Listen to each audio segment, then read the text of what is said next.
Hello, and welcome to the relaunch of the Positunity podcast. Yes, you heard me correctly, the relaunch. And I promise that is the focus of this episode, and we'll get there. But first things first, I want to start with an actual Positunity in the direction of the relaunch. So let's start there, shall we? Happy New Year, everyone, and thank you for joining me. 2025 is here. Wow. It's weird to say, but that is where our journey begins because we were celebrating New Year's Eve with friends. The evening started with sushi at a local, I'm not going to name it, place, although it was delicious and amazing. We had planned the New Year's Eve shindig just a couple of days earlier with this group of us who had no other plans. It worked out perfectly. So the others in our group arrived before us because my partner and I were primping. It was New Year's Eve, guys. Even though this wasn't a fancy place, Mike and I were getting dressed up. Even though it was ending in pajamas and games later, it was New Year's Eve. Were we overdressed for the venue? No, New Year's Eve. Were we overdressed compared to every other patron? Absolutely yes. I was wearing red velvet and Mike was wearing black sequins. And before you fast forward thinking, what can this possibly have to do with the story? Trust me, these two details are crucial. So we sit down, the five gays in a corner. Five gays walk into a sushi place on New Year's Eve and the hostess says, no, I couldn't help but go there, but I digress. Anyway, there are people on either side of our table, but for this, we're only concerned about the one table with the two little girls and their dad. The girls were both in oversized t-shirts of the place where we were eating. Like the other tables at the restaurant, I didn't actually notice this table until one of our sushi orders came out. Let's just say it involved fire. Listen, I thought it was cool, so of course, the two girls from the table behind us were fascinated. I thought it was adorable how they were practically leaning on the shoulders of the two across the table from Mike and me. Yes, me. Argue. Me. Anyway, I digress again. So another roll came out, and we repeated the same situation with the girls over the shoulder, staring at everything that happened at the table.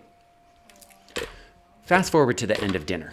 There are more details, but we need to skip and we'll circle back.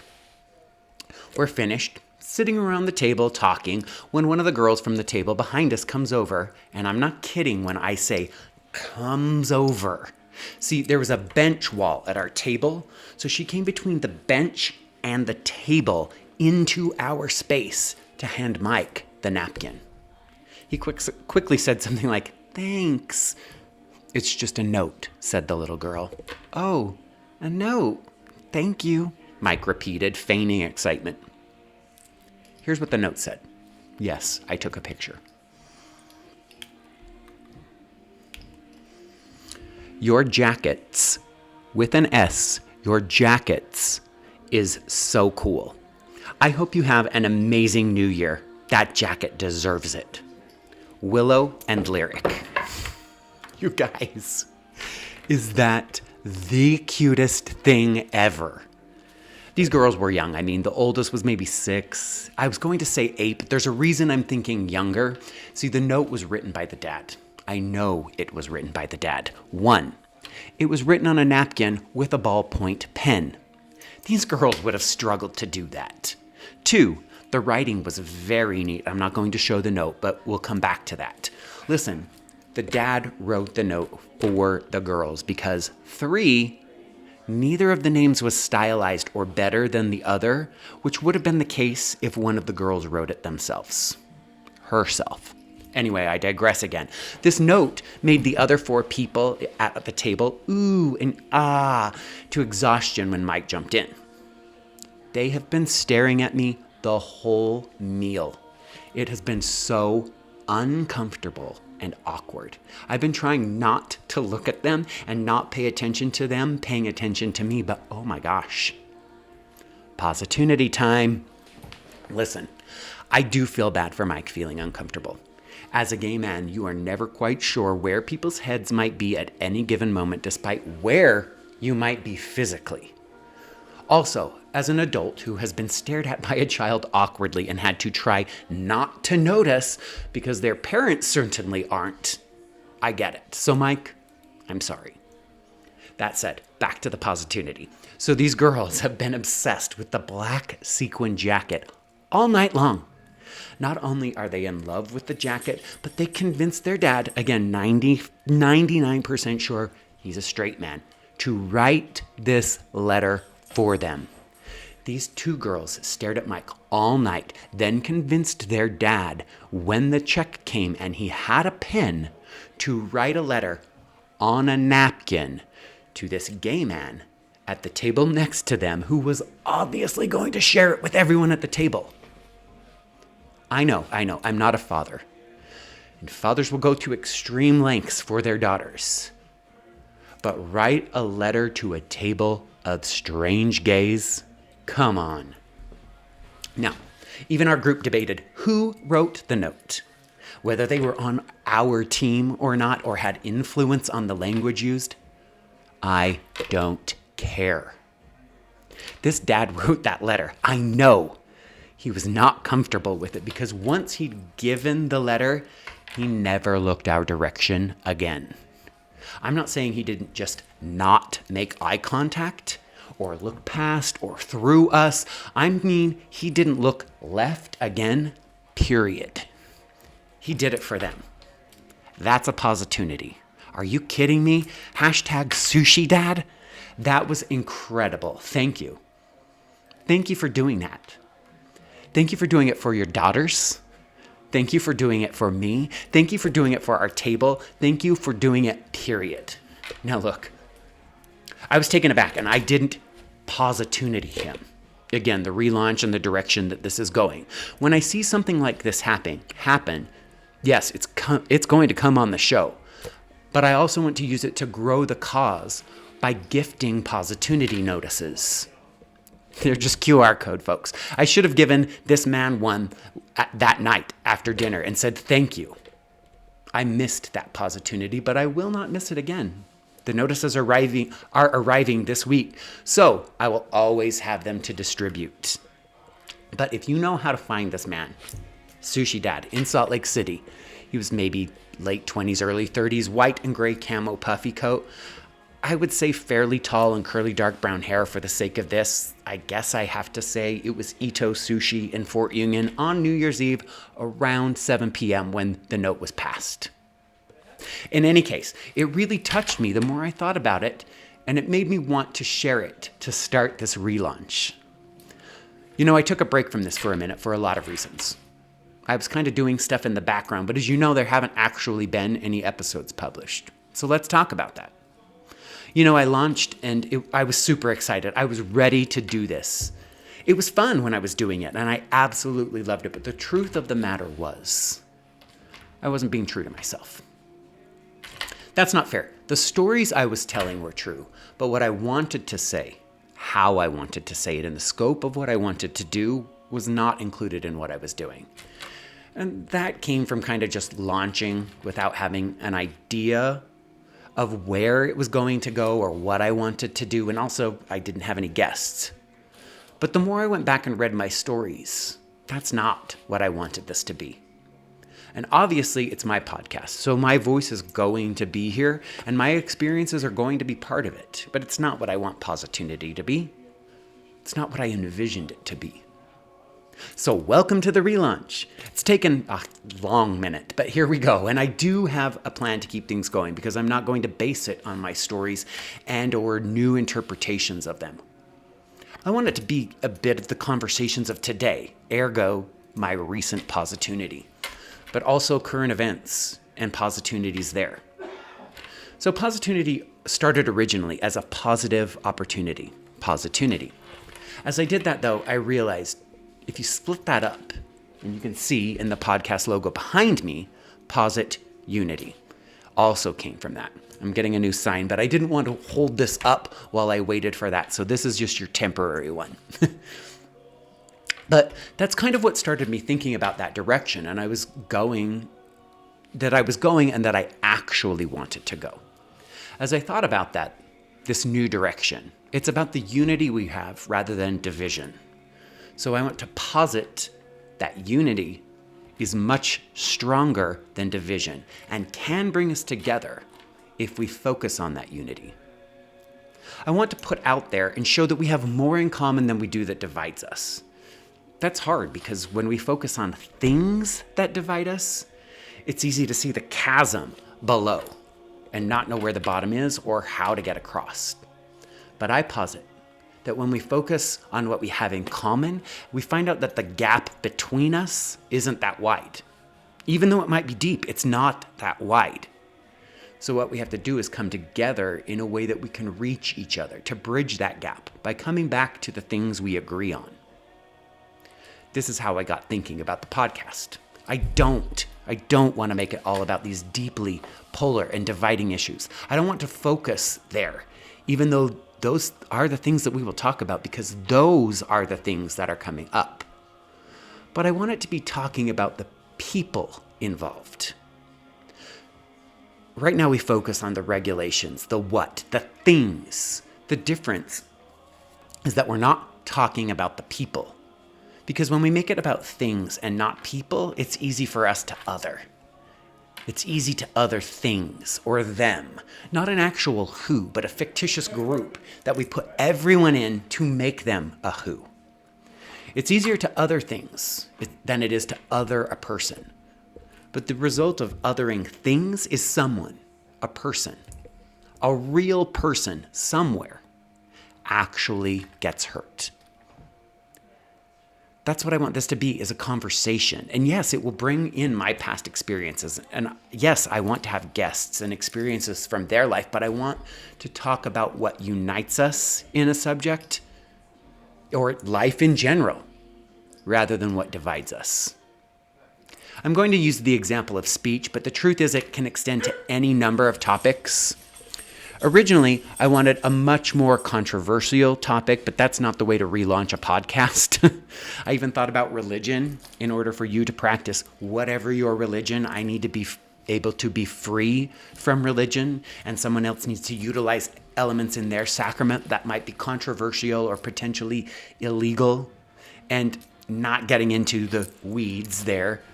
So speech it is. In order for me to be able to say what I want, when I want, how I want, ergo this podcast, Donald Trump needs to be able to say what he wants as a private citizen, or the Pope, or Congress, or my Mormon neighbor, or even that guy swearing on the subway. Okay, this one gets into a discussion here because the thing is, we have to remember that my freedom ends where your freedom begins.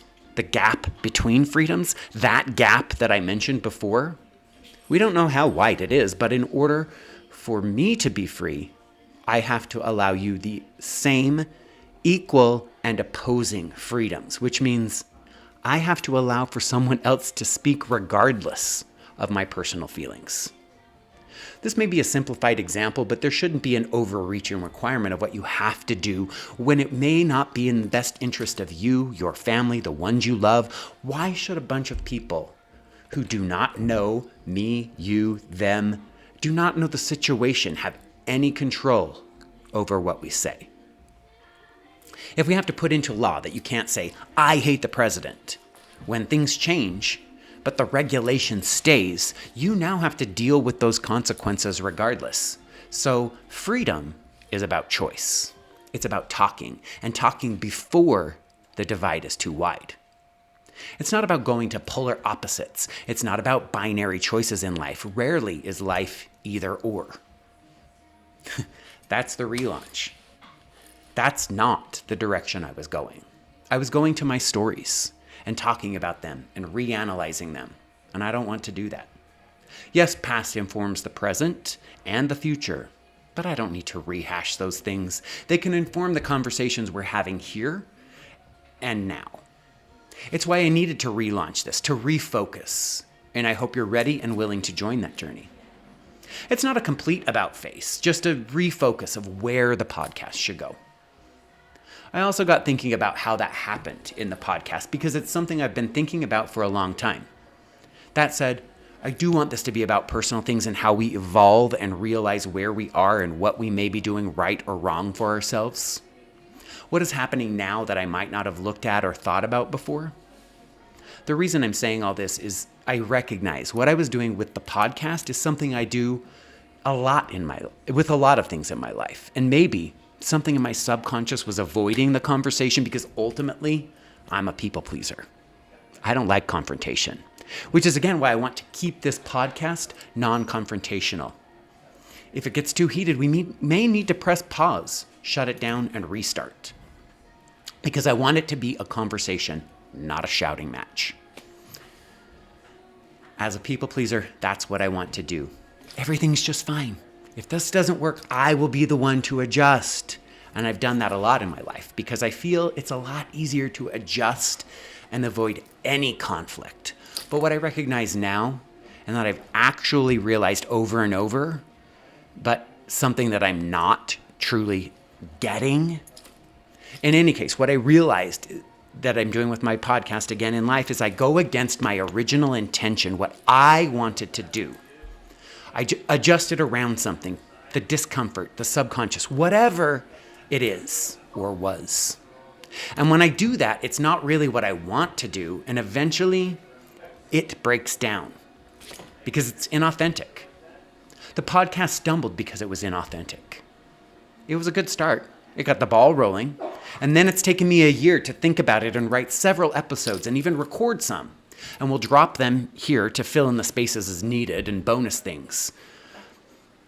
I already talked about Here Comes the Pride, and I've got another one about Thanksgiving dinner that are already recorded. I think that might even be the Thanksgiving one. But in any case, I've been doing those things, and they will be utilized here, but it's not where I wanted this to go. So the podcast, like life, started down a path. I recognized it was off, but adjusted. I was walking down and getting further and further apart instead of realizing I could just turn around, start holding hands with the podcast I wanted, and walk down the path together. I guess we wouldn't be holding hands in that case, but my point is that when I saw the first crack, I am the one who adjusted instead of saying, let's pause. I want to use the example, or an example that I think many of us have heard or seen some variation. Something about an axe or a wedge in a tree that gets left there. The tree goes up around it, and it's a miracle. You can even see the axe poking out. People come and try to pull it out, and it's stuck in the tree. But the tree is resilient. It's come back around and formed together around that wedge, but the wedge wasn't actually dealt with. And what happens years from now? The tree goes up around it, but it gets weak, eventually splits, falls apart, and dies. We sat and marveled at it for years, how the tree, this marvel of nature built around the wedge, encompassed it. But by leaving it there, all we did was prolong the inevitable. If we'd have taken it out, the tree might have died, yes. But we could have immediately planted a new one that would have been, yes, however much shorter than the original one that was there. But there. You also could have removed the wedge, braced the tree back together and helped it grow. Then you could have supported it from the outside, realizing that it had come back together. But there is still the gap where the wedge went in. And those two portions are never going to grow back into each other, back together completely. But if you leave the wedge in the crack, the split goes all the way up the tree, which is why 100 years from now, it splits, falls, and dies unexpectedly. I want this podcast to acknowledge the wedge, remove it, and figure out how to come together again. Because we're all one tree. We're all humanity. We are all in this together, and we succeed or fail together. Truly, I want the world to be better. I want my world to be better. My immediate family, friends, and the people I interact with every day. Not the bigger world. But when our immediate surroundings have wedges between us and them, the bigger world has all of those wedges, our wedges. Now that said, there's another positunity that came up on this New Year's celebration. It's a quote that I heard once, and I've written it down in my office so I can see it every single day. Obsessed with optimism, I still have a few things that I've not been able to find the silver lining. Not many, And that's not to say that I regret anything in my life. Everything is a learning and growing experience. But something came up in conversation that reminded me of my quote. Because the conversation steered one of these situations. It steered toward one of these situations where I often get a little uncomfortable and go quiet, people pleaser. I wasn't quiet in this conversation, though. I spoke my truth, but I didn't share my quote. If you're unable to find the positunity in a situation, a person, a place, whatever, the quote is about a person, but it can be replaced with these other options. Remember, sometimes forgiving someone in silence and then never speaking to them again is a form of self-care. Unquote. If you are unable to find the bright side, then let it go completely. Accept that it is what it is, what's done is done, and move on. Trying to make sense or force something to fit doesn't fix it. Like a sore, it just irritates it. If you leave it alone, it doesn't really go away. It just isn't your problem anymore. Like Sushi Dad and our gay table on New Year's Eve, there could not have been two more different tables in that restaurant that evening. The gap was deep, but he didn't even look down. Instead, he found out where we could come together in a note because he could. We could. He reached across, regardless of how deep. So join me on the journey, on your journey. Instead of being a passive rider on the journey of your life, I'm not saying that I was passive, but I consciously made the adjustment and made the wedge okay instead of dealing with it. I guess what I'm asking is for you to join me on the journey, removing wedges and coming together. I want to have guests, yes, but I will start by talking about the things that are happening every day and the things that I see that maybe could bring us together. So as you listen to the podcast, please send me an email at positunitynow@gmail.com. If you're listening to the podcast, have a comment, put it on the podcast episode you're listening to.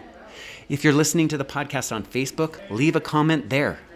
That's where I'm going to announce the episode. So leave a comment there. If you're listening to the podcast on your favorite platform and you have something to say, put it there.